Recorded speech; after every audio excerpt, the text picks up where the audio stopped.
semuanya, balik lagi di Ades Talk.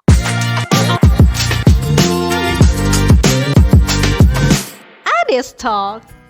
Oke, sahabat Upscape, kali ini adalah yang cukup spesial ya hari ini. Kenapa gitu? Karena kita mengundang orang yang sangat dinanti-nantikan. Kenapa dinantikan? Karena banyak yang nanyain, siapa sih orang di balik Upscape ini? Kenapa sih ada Upscape? Siapa sih orangnya? Biang keroknya itu siapa sih? Nah, ya udah, untuk menjawab penasaran kamu, kali ini kita udah undang ada Bang Yaumil Fajri. Hai Bang Yaum. Halo Ade, apa kabar? Alhamdulillah baik. Bang Yaumil apa kabar? Alhamdulillah baik juga Ade. Tapi kemarin sempat menjalani isolasi mandiri lah. Jadi di keluarga ada yang kena COVID. Tapi alhamdulillah ya konfirmasi positif selama 20 hari. Jadi baru 20 hari ya? 20 hari. Baru Jadi baru fit lagi ya? Baru new normal lah kita deh. Aduh, new normal. Jadi Bang Yaumil itu sempat istirahat sholat makan ya? Bukan ya? Bukan ya? Tapi isolasi mandiri. Ya. Isolasi mandirinya 20 hari. Tapi sekarang sudah balik lagi, alhamdulillah ya. Kalau Bang Yaunya nggak fit, kasihin Upscape-nya juga nggak fit. Gaji para pegawainya juga nggak fit kayaknya ya. Kalau bosnya sakit. Oke deh, tapi ini Bang Yau, banyak juga yang penasaran siapa sih orang di balik Upscape. Nah, ini orangnya sahabat Upscape, terpampang nyata seorang Yaumil Fajri gitu ya. Tapi nih Bang Yau, kenapa sih ada ide untuk bikin Upscape gitu? Mungkin ide awalnya lebih ke arah kepepet ya Ade ya. Karena kita kan sama merasakan kepepet nganggur Ade. Jadi kan kita sama-sama generasi profesi nurse ini ya. Profesi nurse ini kan rentan nganggur. Jadi udah kuliah 5 tahun, kita harus ujian kompetensi. Masalahnya itu kan ujian kompetensinya kita harus nunggu kan ya dia. Kita harus nunggu, kalau abang dulu nunggunya kisaran 3-4 bulan kalau nggak salah untuk ujian. Terus kemudian habis ujian kita nunggu lagi 1 bulan untuk nunggu hasil. Habis nunggu hasil kita nunggu lagi untuk bikin STR kan ya Ade ya. Jadi abang masih ingat sih, abang tamat awal Desember akhir November 2015. Tapi baru dapat STR-nya itu di bulan Agustus kalau nggak salah. Agustus 2016. Lama juga ya? Lama kan Ade ya? Itulah realita yang terjadi dulu. Sekarang mungkin agak lebih cepat, tapi masih lama lah, masih tergolong lama. Karena orang bahkan pas udah tamat langsung bisa kerja kan. Kita harus nunggu-nunggu dulu. Nah, melihat situasi itu tentu nggak bisa ya deh, karena kan pertama ya tuntutan keluarga. Keluarga kan menginginkan anaknya produktif lah habis kuliah. Nah, karena memikirkan hal-hal yang akan terjadi seperti itu dulunya, akan berbulan-bulan nganggur, sebenarnya kepepet bikin kayaknya yang harus dilakukan untuk mengisi waktu luang yang pertama. Terus kemudian yang kedua, mencoba berinovasi dalam konteks yang semi profesional lah. Kalau di mahasiswa kan kita masih main-main lah dia. Kalau gagal ya kita mahasiswa. Tapi kalau ini kan kita udah tamat, jadi udah mulai main ke arah profesional. Tapi kita masih semi lah bayangannya, karena kita nggak masih belum ada pendanaan, terus kemudian nggak bayar tenaga yang bekerja juga di saat itu. Jadi karena kepepet itu, terus kemudian kita coba berinovasi, maka lahirlah waktu itu masih benih-benih Upscape lah deh. Di tahun-tahun benih-benih Upscape lah baru ya, di tahun 2016. Itu saya deh. Yang awalnya 2016 ya. 2016. Awalnya. Benih-benihnya 2016 ya. Benar. Baru benihnya ya. Belum ditanam nih, masih benih. Masih benih sekali. Masih benih nih. Karena banyak ide aja baru kan ada. Eksekusi nyatanya masih belum terlalu oke lah di 2016. Itu saya deh. Awalnya. Oke, 2016. Berarti kalau sekarang sih dihitung-hitung udah berapa ya? Udah 4 tahunan gitu ya Bang ya? 4 tahunan ya.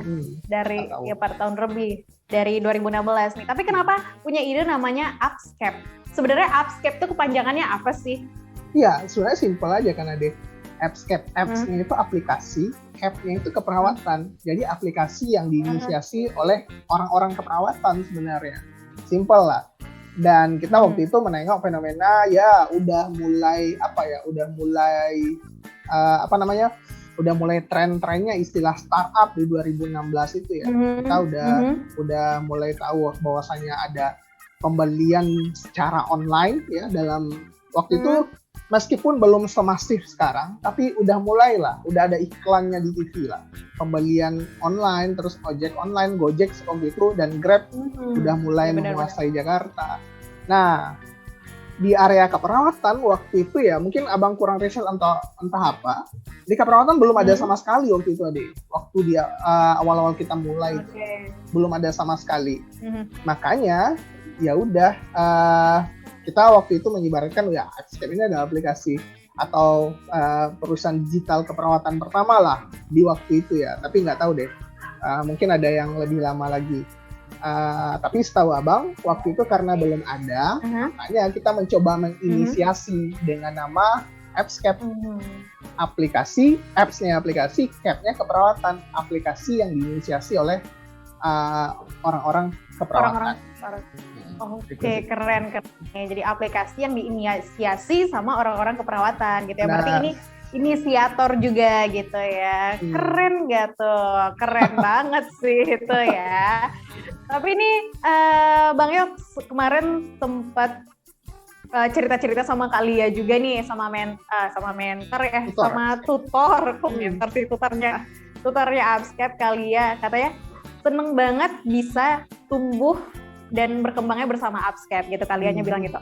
Nah berarti kalau ngomongin soal tumbuh, berkembang, nah itu pasti ada up and down-nya juga nih Bang. Benar. Nah gimana sih up and down yang dirasakan oleh seorang Yomil Fajri gitu kan? Kalau misalkan untuk orang-orang di balik itu, misalkan kayak tim tutornya atau tim segala yang lain, itu kan punya kepalanya satu ada di Bang Yel gitu, sebagai orang yang punya ide yang menggerakkan orang-orang ini. Nah ada up and down itu kayak gimana? Itu sih deh, abang lebih sukanya membaginya per tahun ya. Di tahun 2016 itu ya, problemnya kita adalah kita masih prematur lah deh. Kita bukan latar belakangnya bisnis, bego di bisnis, bego pula di teknologi. Pandainya cuma di keperawatan kan. Kelemahan kita memang dua sektor yang benar-benar menguasai startup ya, bisnis dan teknologi. Kita lemah kedua-duanya. Nah, di tahun 2016 itu adalah sebenarnya kita memvalidasi ide kita ini ya, deh. Ide tentang proyek keperawatan kita ini kepada halayak ramai. Ikut beraneka ragam perlombaan waktu itu. Kita masuk finalis, tapi nggak pernah sempat juara pertama ya. Setidaknya masuk finalis 20 besar nasional, terus kemudian pernah diberangkatkan ke Turki, dan lain sebagainya ya. Nah, di 2016 kita merasakan ada sebuah problem besar sebenarnya di gerakan awal kita. Kita terlalu fokus di lomba-lomba dan tidak memikirkan bisnis kita.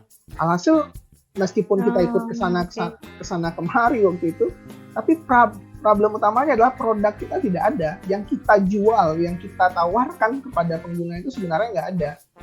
Belum ada. Nah, itu di 2016. Lanjut, kita mencobalah merilis produk yang bermanfaat bagi para pengguna. Itulah yang mungkin menjadi salah satu unggulan kita sekarang ya, Epsicom ya, Ade ya. Itu juga menjalani Ade dan teman-teman lah saat apa dulu ya persiapan Epsicom. Nah, di tahun 2017 kita ternyata menyadari lagi Ade bahwa semua yang kita tulis itu ya perlu kita detailkan teknisnya biar saat diluncurkan tidak terjadi masalah besar tibanya. AppScape di awal 2017 pertama kali merilis produk pertama kita itu gagal besar lah. Kita sempat gagal juga ya berarti ya? Gagal besar lah deh, bisa dikatakan gagal besar.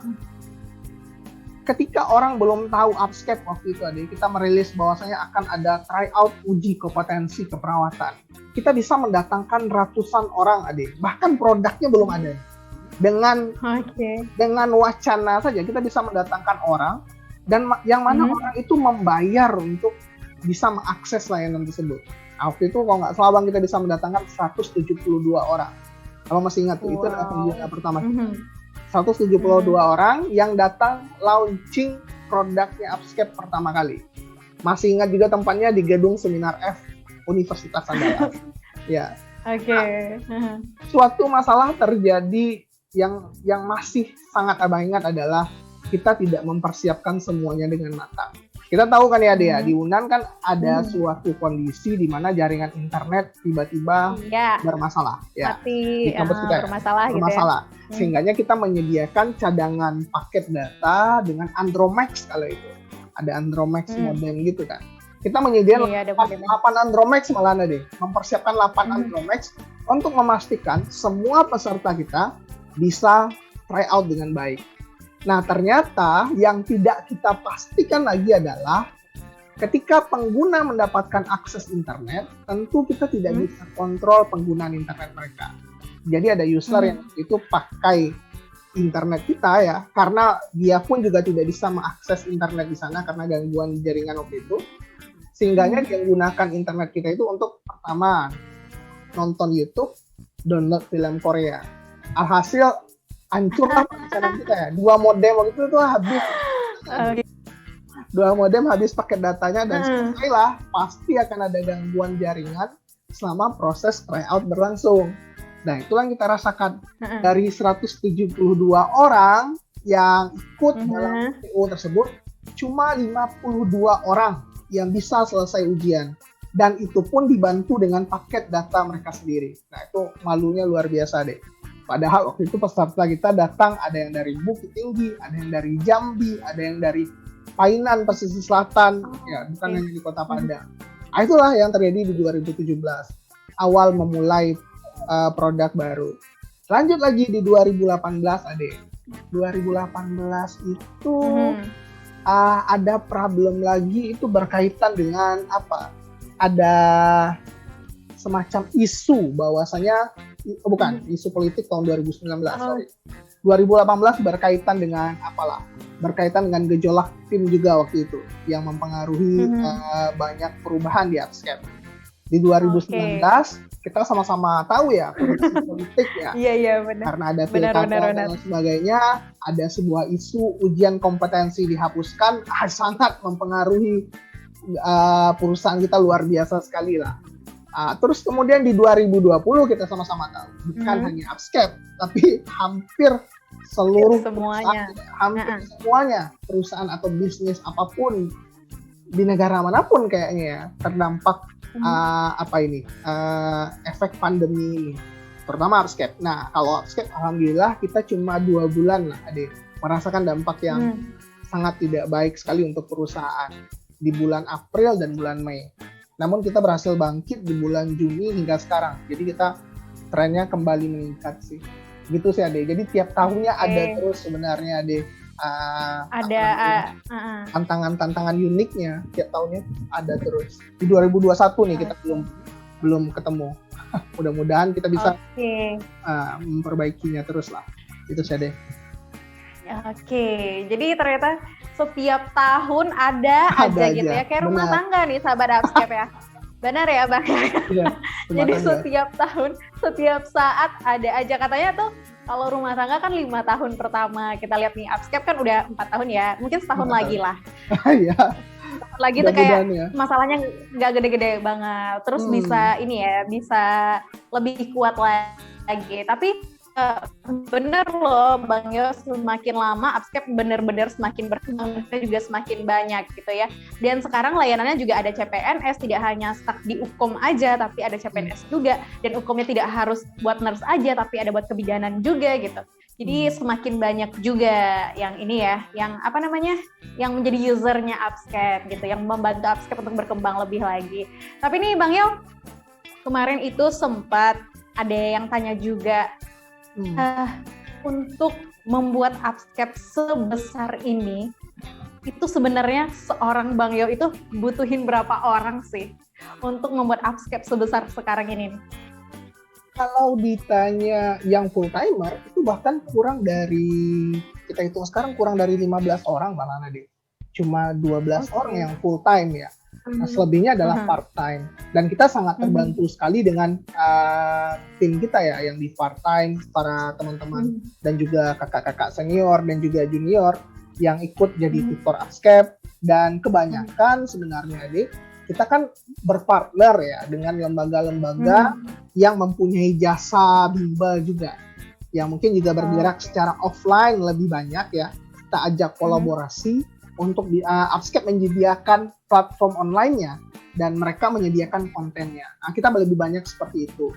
Dan kita memang sangat terbantu sekali dengan teman-teman part-time kita ya, yang udah sangat profesional kerja di bidangnya dan meluangkan waktunya untuk isi konten dan jadi pengajar dan lain sebagainya lah adik. Tapi kalau secara keseluruhan yang full time fokus di Upscape ini kurang dari 15-12 orang sekarang adik yang menjalani Upscape. Dan nggak pernah sampai gitu. Ya, yang full time nggak pernah sampai 20 lah adik. Kisaran 10 sampai 15 orang. Nah, itu dia. Jadi buat kamu yang penasaran, emang sebanyak apa sih orang di Upscape gitu bisa berkembang itu, ternyata untuk full time-nya aja nggak nyampe 20 orang, 12 orang gitu ya. Yang full time-nya gitu. Tapi ini bener. Tapi kan layanan utama dari Upscape kan sebenarnya Ukom ya Bang ya? Iya benar. Yang bener-bener produk awal sampai sekarang masih bertahan dan makin banyak peminatnya adalah Ukom. Tapi gimana sih seorang Bang Yao nih? Kan jadi apa ya, kalau bahasa CEO ya, CEO memilih orang-orang yang ini capable nih orang ini untuk dijadikan tutor gitu, untuk menjaga kualitas bimbel Ukom juga. Itu saya deh. Pertama, awalnya kita adalah sebenarnya mencari senior-senior dan teman-teman dulunya ya, yang memiliki kemampuan yang bisa dikatakan unik lah pas kuliah deh. Nggak terbaik sih, karena rata-rata yang di Upscape di awal-awal dulu bukan mahasiswa cum laude malahan ya yang menjadi tutor kita. Tapi yang kita cari adalah yang memiliki kemampuan unik di bidangnya. Misal ya kayak kakak tutor kita yang kemarin ya, Kak Lia. Kak Lia itu bisa dikatakan sangat spesifik sekali dan sangat bagus sekali di area gawat darurat, terutama jantung adik. Ya, jadi kita mencari memang tutor-tutor yang sangat baik di bidangnya. Makanya waktu itu kan kita ada 9 spesialisasi kan di keperawatan adik. Mulai dari KMB hingga komunitas ya. Nah, masing-masing tutor itu cuma bisa menghandle satu spesialisasi adik. Jadi nggak ada yang generalis di sini. Jadi yang kita pilih adalah tutor-tutor spesialis yang unik dan expert di bidangnya. Yang mana itu sangat membantu sekali kualitas layanan yang kita hadirkan untuk pengguna. Abang sih mikirnya adalah kalau masalah bimbingan belajar ya dia, tentu produk utama atau kualitas yang harus ditonjolkan adalah seberapa banyak kita bisa membantu pengguna kita yang berhasil kan adik, membantu mereka hingga berhasil ya. Hingga berhasilnya itu adalah lulus ujiannya kan. Jadi tolak ukur keberhasilan kita adalah user kita bisa lolos saat uji kompetensi. Seberapapun kemampuan kognitif awalnya, kan kita uji itu. Ada yang datang dengan pengalaman 10 kali gagal. Yang paling banyak kita pernah bantu yang 15 kali gagal. Lebih tua dia dari abang tuh. Jadi dia senior di atas abang ya. Ya, 15 kali gagal. Udah 5 tahun dia nggak ada STR ya, nggak bisa lolos jadi perawat ya. Kerjanya kalau nggak salah bang jadi tukang sewa-sewa ini ya deh. Sewa kalau nggak salah jasa untuk camping ini. Karena dia juga pecinta alam kan ya. Nah, 5 tahun gagal, alhamdulillah waktu itu. Kita 1 kali percobaan bersama Upscape, dia berhasil kompeten di tahun 2019 waktu itu adik. Nah, sekali lagi sih balik ke pertanyaan adik tadi. Hal yang demikian itu adalah proses panjang dan detail dari bagaimana kita mencari tim yang tepat, yang spesialis dan expert di bidangnya. Itu sih Ade. Oke, karena outputnya nanti adalah si user ini bisa lulus gitu ya, Bang ya. Lulus saat uji kompetensi. Jadi tutornya ini tutornya bukan orang yang cum laude sahabat Upscape, tapi tutornya adalah orang-orang yang punya kemampuan yang unik. Benar sekali. Lebih ke berarti sana. ya lebih ke situ ya. Jadi bukan yang cum laude, bukan yang pinternya secara apa ya? General ya dia. General, tapi memang punya satu keunikan yang ini bisa nih gitu. Atau yang punya ilmu-ilmu sendiri gitu, ngelihat keunikan si tutor ini kayak diterawang dulu, wah ini kayaknya bisa nih. Atau Itu, gimana? Gini ya deh, kalau di awal-awal ya, kan kita kan ada 9 spesialisasi. Abang bagi itu. Setidaknya kita harus dapat 9 tutor yang hebat di 9 spesialisasi ini. Taruhlah waktu itu ya, gawat darurat. Nah, kita punya senior kayak Kak Lia ya, yang udah pengalaman 3 tahun waktu itu di Rumah Sakit Jantung Jakarta. Itu aja kerjanya, dia menghadapi masalah jantung, masalah gawat darurat. Tentu abang yang sangat yakin ya, dia sangat menguasai sekali untuk di area KGD. Terus kemudian di area keperawatan jiwa, kita punya senior Kak Rizka yang waktu itu lagi pendidikan di FIKUI, pendidikan spesialis jiwa.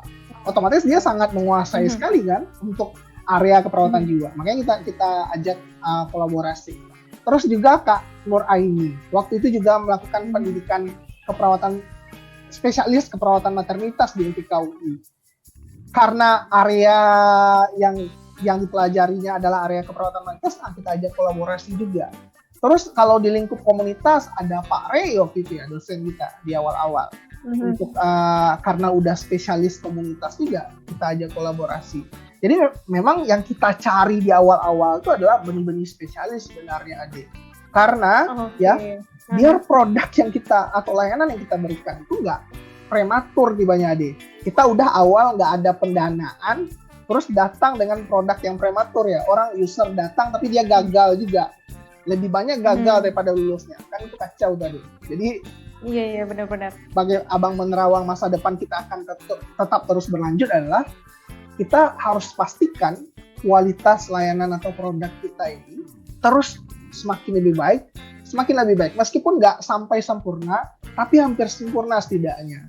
Dan itu bisa kita lihat kemarin ya, di riset terakhir di 2020, dari 5.000-an user absen, 92% berhasil kita bawa kompeten. Nah, itu adalah bukti bahwasanya memang kita secara keseluruhan terus meningkatkan kualitas dari layanan kita ini. Gitu saya deh. Oke, berarti kualitas menjadi yang utama gitu. Benar ya, sekali. Bang ya. Sampai sekarang kualitas tetap menjadi yang utama. Oke deh. Nah, Bang, ini sempat juga ada yang nanya, mungkin yang terlihat ini kalau jadi bagian dari Upscape, menjadi tim Upscape itu sangat menyenangkan, kayaknya. Kayaknya. Katanya nih. Terus ya kayaknya gitu ya, Bang ya. Kayaknya, tapi emang gitu ya. Terus ada yang nanya, gimana sih caranya untuk bisa jadi tim di Upscape? Untuk menjadi tim di Upscape. Nah, itu ya. Kadangkala kalau untuk kondisi sekarang, Adik, kita kan belum ada pendanaan sama sekali ya. Jadi kita memang memutar penghasilan kita itu untuk menciptakan inovasi-inovasi baru. Tentu inovasi baru didasari dari tenaga baru kan, Adik. Nah, kebanyakan kalau dari Yaumil pribadi ya, atau tim manajemen Upscape saat ini, mencari anggota tim adalah memang dari pengalaman kita juga sih, Adik. Abang nyari akan cari teman dekat atau junior atau senior yang memiliki kapabilitas yang bagus sebenarnya, yang udah tahu lah track record-nya. Jadi kayak rekrutmen orang dalam juga sebenarnya sih, Adik. Karena kita memang masih belum privilege nih. Ya, jadi yang kita nilai sebenarnya track record-nya sudah bagus sebelumnya, itu yang kita panggil. Tapi kalau kalau orang luar ingin join di Upscape misalnya, jadi bagian dari Upscape itu, kalau pernah sih ada yang menawarkan seperti itu ya. Kalau dari abang sih waktu itu memberi jawabannya ya kirimkan saja kurikulum vitae-nya ke email kita sih, Ade. Nanti kita akan pelajari track record-nya dari sana. Nah, itu pasti akan lama sih, Ade. Kita nggak akan, dia ngirim sekarang terus kita panggil 3 minggu lagi, nggak akan ada sih. Kita akan pelajari sebenarnya track record-nya itu dari apa yang dari sosial medianya dia, dari kerjaannya dia, dari penyampaian orang-orang di sekitar dia, gitu sih, Ade. Karena memang sebenarnya kita ingin efisiensi dana sih. Kita ingin, memang kan kalau merekrut orang baru, otomatis kan kita sebenarnya invest tuh deh, menginvestasikan dana kita untuk penghasilan berikutnya kan. Tentu kita nggak, karena Upscape ini nggak ada pendanaan ya, kita sangat detail sekali sebenarnya sih untuk mencari talent-talent di Upscape gitu sih Ade.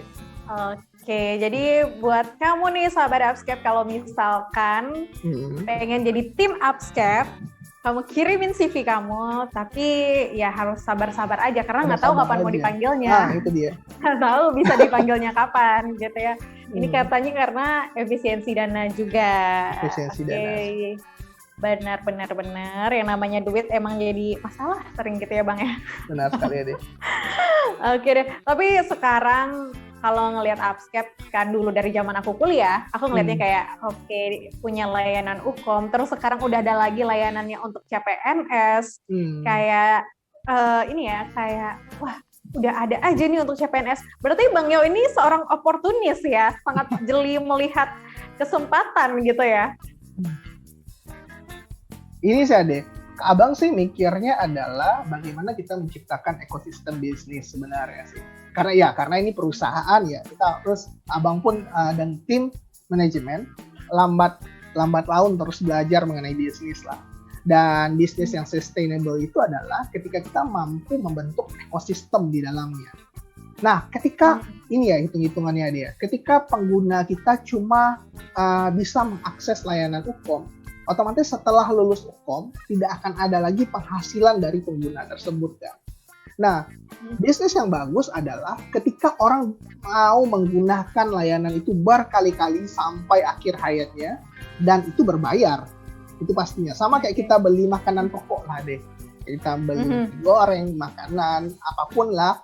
Atau kita beli pakaian kan. Kan kita tentu beli bukan sekali, tapi berkali-kali. Seperti itu juga bisnis yang kita ingin bikin ya.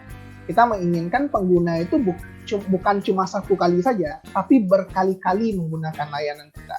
Dan itu adalah layanan premium. Sehingganya tentu setelah ujian kompetensi yang kita bidik adalah bagaimana si pengguna ini bisa mendapatkan karir yang mungkin bahkan sebagian besar masyarakat Indonesia bilangnya adalah karirnya yang karirnya lebih baik ya untuk menjadi seorang ASN. Nah, kondisi ini ya peluangnya juga sangat besar karena total jumlah pendaftar ASN itu tiap tahun meningkat terus ya. Bahkan di tahun kemarin kita pun mendapatkan data 4,4 juta deh. Total pendaftar atau penduduk Indonesia yang mengikuti tes atau seleksi CPNS. Nah, ya udah.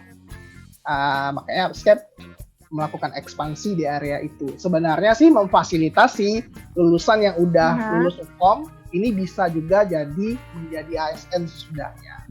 Gitu sih Ade. Oke, seperti itu. Jadi bukan oportunis juga, tapi memberi fasilitas lain lagi gitu ya untuk teman-teman yang sudah lulus Ukom gitu. Yang penting cuan is number one ya Bang ya. Cuan is number one ya Bang ya. Cuan is number two lah. Wah, cuan is number 2, value is number 1. Oke deh. Nah, tapi ini Bang, untuk tahun ini, kemarin ada yang nanya juga, untuk tahun ini jadwal bimbelnya itu kapan sih dibuka lagi gitu? Pendaftarannya nih, untuk ikutan di Upscape gitu. Untuk bisa ikut bimbel itu kapan-kapan aja sih? Untuk CPNS-nya kapan? Untuk Ukom-nya kapan gitu? Karena mungkin ini ya, kurang nyampe juga informasinya atau gimana gitu, tapi ada yang nanyain kemarin gitu. Ini ya sih deh, kalau untuk bimbel Ukom dan CPNS sekarang itu dibuka hampir setiap waktu sih deh, hampir setiap hari sekarang ini nggak ada kita yang kosong nih deh. Jadi ketika udah close kelasnya kita buka lagi. Nah biasanya berakhir itu di H-1 bulan sebelum jadwal tes.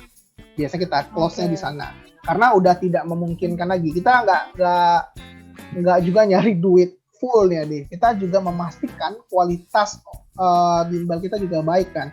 H-1 bulan itu sudah sangat sulit bagi kita untuk memastikan pengguna kita bisa lulus baik itu di Ukom maupun CPNS. Makanya kita tutup biasanya itu H-1 bulan sebelum tes gitu deh.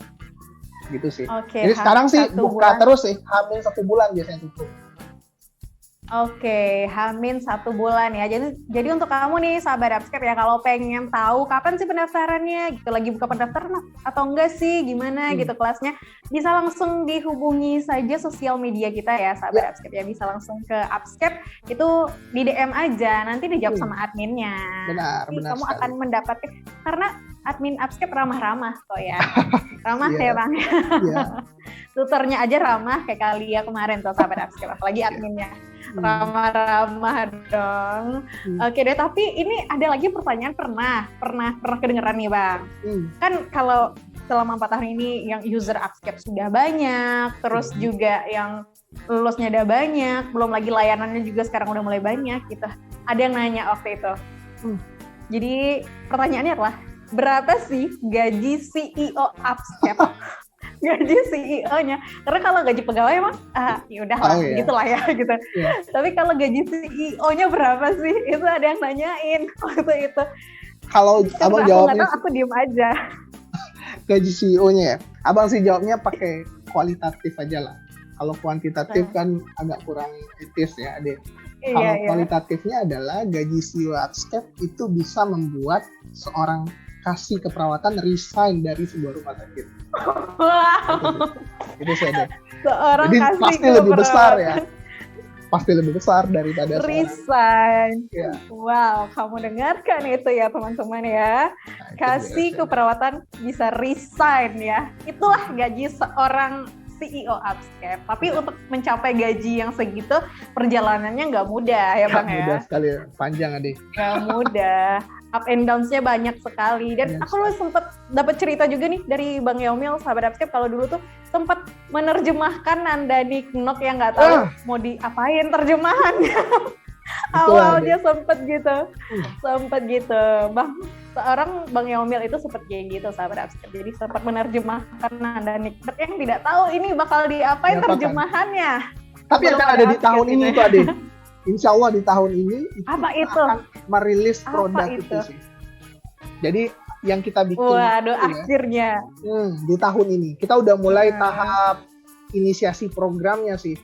Kita insya Allah dalam 2-3 bulan ini itu akan keluar versi betanya ya, dan versi betanya itu mungkin bisa diakses oleh ribuan orang nanti.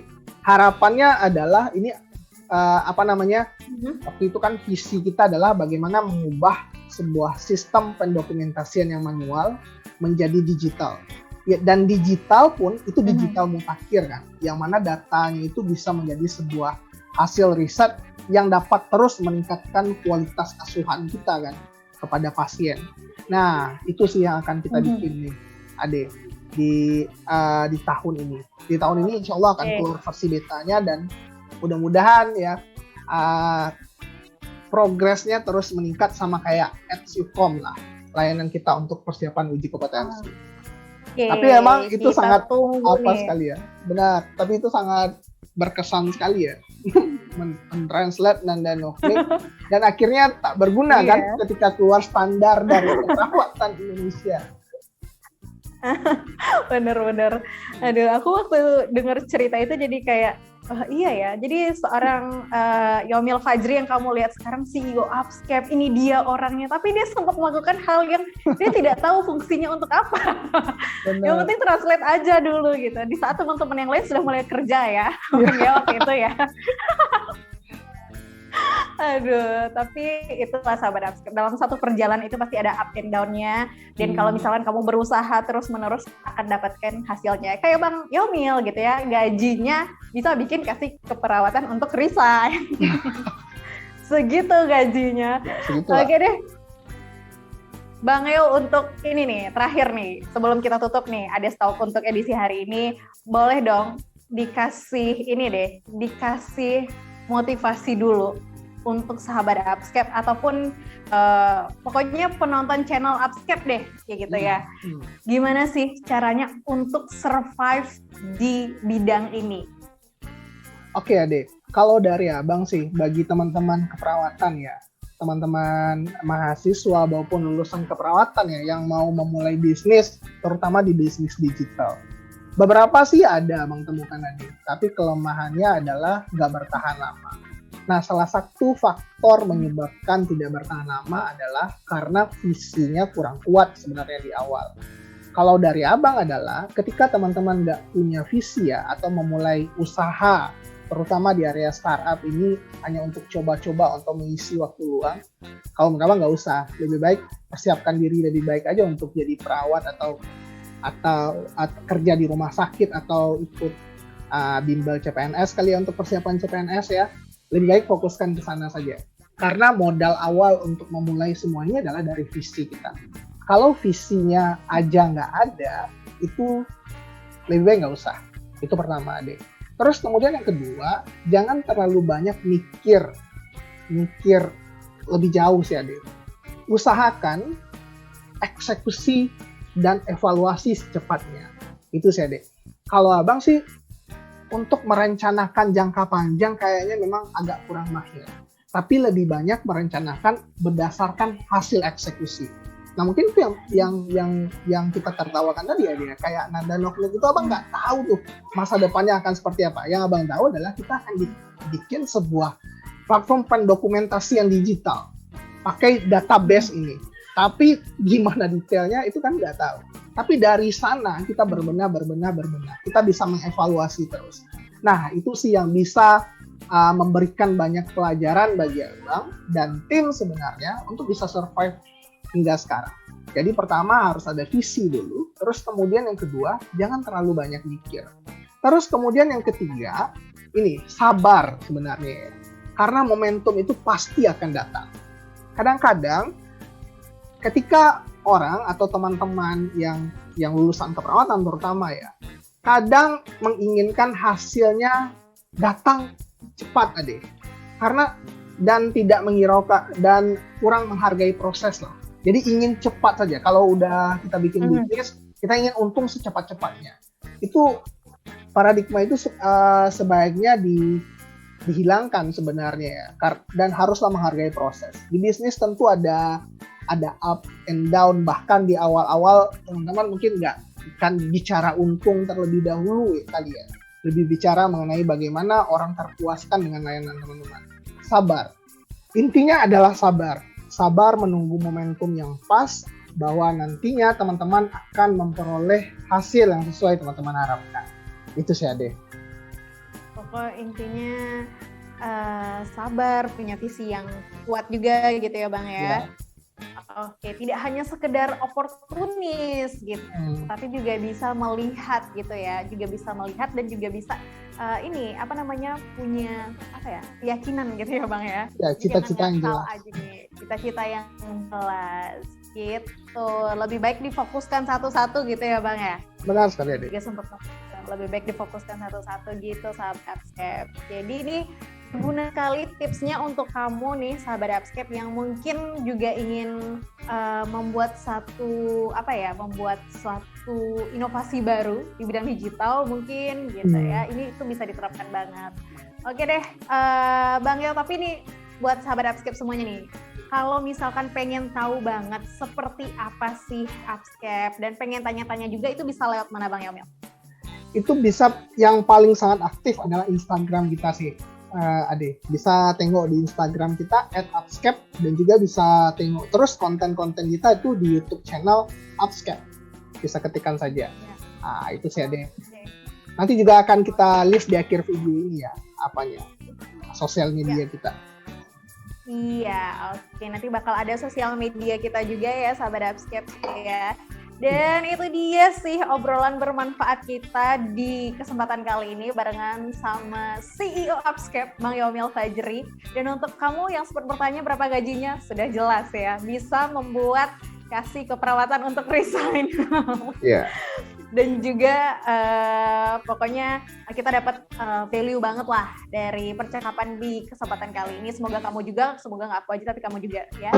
Dan sahabat Upscape, untuk kamu semuanya yang pengen tahu lebih banyak tentang Upscape, kayak tadi dibilang Bang Yomil, juga bisa langsung cek aja di sosial media kita di Instagram @upscape dan juga bisa cek terus karena setiap harinya bakal ada video-video yang kita upload di channel YouTube Upscape. Video-videonya yang pasti itu sangat berfaedah sekali ya, termasuk ini. Video ini sangat berfaedah karena ada aku di sini. Karena ada aku. Jadi makanya sahabat Upscape jangan lupa ditonton juga, terus di-subscribe, di-like, dan di-comment, terus share, yang paling penting share aja ke teman-teman kamu semuanya biar dapetin manfaat yang kamu dapetin juga. Akhirnya thank you banget Bang Yomil di sela kesibukannya sudah meluangkan waktu untuk cerita bareng aku di siang hari ini. Sukses terus, semoga Upscape semakin berkembang juga, semakin bergerak maju juga, kurvanya semakin naik, dan juga usernya semakin banyak lah, intinya kayak gitu ya. Oke deh, thank you banget Bang Yao dan juga sahabat Upscape. Jangan lupa untuk lihat juga video lainnya di channel YouTube ini karena banyak banget manfaatnya. Dan aku bakal ketemu sama kamu lagi di episode selanjutnya, and see you!